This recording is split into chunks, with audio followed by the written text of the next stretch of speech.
코로나19 확진자가 다시 10만 명을 넘었습니다. 지난 4월에 사회적 거리두기 해제 이후 꼭 100일 만인데요. 정부는 일부 추가적인 권고 지침 외에는 기존의 자율 방역 기준을 유지한다 이렇게 밝혔습니다. 취재 기자와 함께 자세한 얘기 좀 나눠보겠습니다. 문세영 기자, 네. 확진자가 결국 10만 명 넘었네요.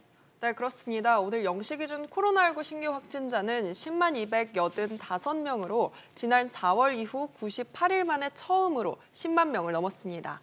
한 달 전에 비해선 10배 넘게 늘었고 위중증 환자나 사망자도 어제보다 10명가량 늘었습니다.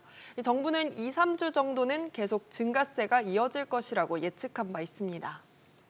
근데 실제 신규 확진자 수치가 나오는 것보다 숨은 감염자가 훨씬 더 많다 이런 얘기가 나온다고요?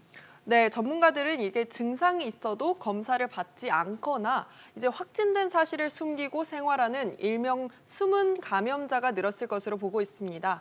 지난 일주일 동안 집계된 검사 건수는 약 86만 건이고 이 중 51만 명이 확진 판정을 받았습니다. 코로나 유행이 한창이던 4월과 비교해보면 당시 확진자는 지금보다 조금 적은 47만 명가량이지만 검사 건수는 100만 건이 넘었습니다. 이 전문가들은 정책적 지원이 줄고 검사 접근성이 떨어진 점을 이유로 들었습니다.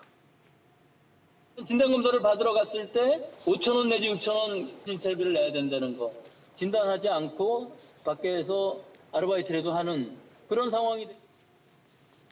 정부의 방역 정책 기준은 근데 별로 변화가 없죠. 네, 거의 변화가 없고 이 자율 기조는 좀 유지를 하되 오늘 추가 권고 사항을 내놨는데요. 정부는 재택근무를 활성화하고 증상이 있는 사람들에게 휴가를 적극 권고한다고 전했습니다.